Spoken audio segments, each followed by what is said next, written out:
A soft waltz plays in the distance, shadows flicker under golden chandeliers, masked guests glide across the ballroom, their faces hidden. Daniel moves effortlessly, his fingers laced with Celine's, but something feels wrong. Celine's grip tightens, her voice is barely a whisper. "You made a promise, Elias." Daniel frowns. Who? Who is Elias? The music distorts, the walls crack. The guests stop dancing, heads snapping toward him in near unison. Celine's eyes darken. The ballroom melts into shadows. "You never left." Daniel gasps, then falls backward into darkness. He wakes up gasping, trembling. Cold stone beneath him. The air reeks of decay. His gaze locks onto the wardrobe. The doors creak open. A skeletal hand emerges, fingers twitching. A whisper brushes his ear. "You never should have come back." Daniel's breath hitched as he stumbled back, his eyes locked on the skeletal hand emerging from the wardrobe. The fingers twitched slightly, dust falling from the ancient bones. A whisper low and chilling brushed against his ears. "You never should have come back." Panic surged through his body. Without thinking, he turned and bolted out of the room. The hallway stretched endlessly before him, candlelight flickering wildly as if the very walls were alive. His footsteps echoed, swallowed by a growing silence that felt unnatural. The air thickened, pressing down on him. Then laughter, soft, feminine, from behind him. He didn't dare look back. Reaching the end of the corridor, he spotted a door slightly ajar. A cold draft seeped from within. Without hesitation, he pushed through only to find himself descending a spiraling stone staircase. The basement, the dead body. The air turned ice cold. The stench of damp earth and decay filled his lungs, making him gag. Dim light flickered from rusted sconces along the walls. Then he saw it. A body lay sprawled in the center of the room. The flesh had withered, but the face was untouched. Daniel staggered back, his heart hammering against his ribs. It was his face. His own lifeless eyes stared back at him. Frozen in time, a deep gash ran across the throat. Dark and dried, the body's fingers were curled, nails digging into the stone floor as if clinging to life before death took over. Daniel clutched his head, his mind spinning. This can't be real. A whisper slithered through the room. "You were supposed to stay dead, Elias." Daniel jerked around. Celine stood in the doorway, her eyes dark and unreadable. Ivy and Rain flanked her, their expressions eerily calm. What the hell is going on?" Daniel choked out, his voice hoarse. Celine took a step forward, her heels clicking against the stone floor. "You broke the cycle," she murmured. "You were never meant to return." Ivy tilted her head, a smirk playing on her lips. "And yet, here you are again." Daniel shook his head violently. "I am not Elias. I don't even know who that is." Rain's voice was soft, almost mournful. "You always say that." Daniel's breathing turned shallow.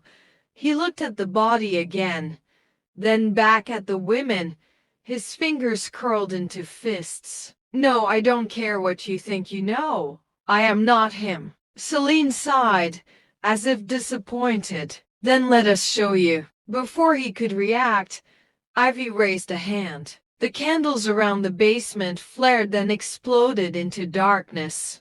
Daniel gasped as everything around him faded into blackness. A crushing pressure built up in his mind, as though it was being torn open. And then everything changed. He wasn't in the basement anymore. A grand mansion stood before him, lit by golden candlelight. The air was warm, filled with the sweet scent of roses and burning wood.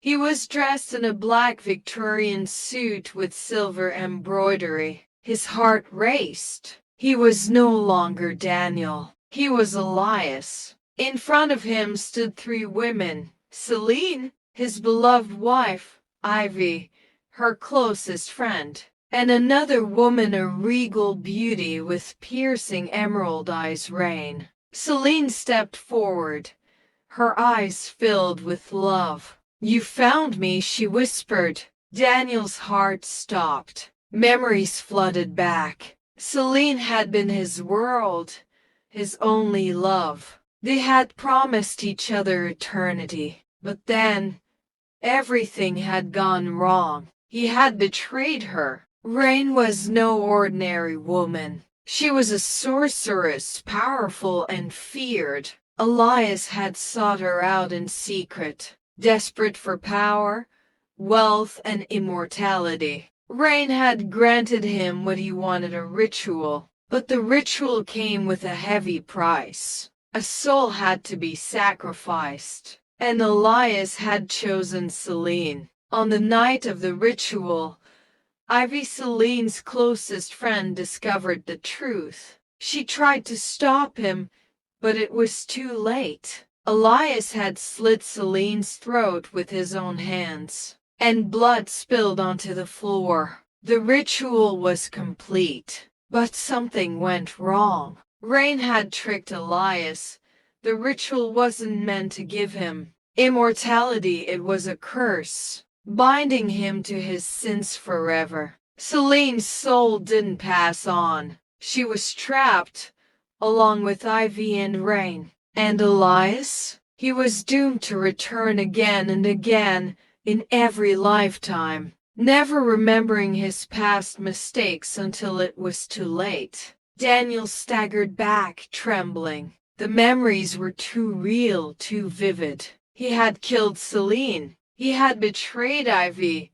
He had been deceived by Rain. The basement reappeared around him. The three women stood before him once again. Celine's eyes were filled with sorrow. "You have always been selfish, Elias." Ivy's voice was cold. "Now, you must make a choice." Daniel's throat was dry. "What choice?" Rain stepped forward, her smile dark. "Your soul still belongs to us. But this time, you can break the cycle." Daniel's mind spun. Could he undo what he had done? Celine reached out, her touch warm and soft. "You can set us free, Daniel. But to do that, you must give up your own life." The room seemed to close in on him. His pulse quickened. Could he really undo his past mistakes? He closed his eyes.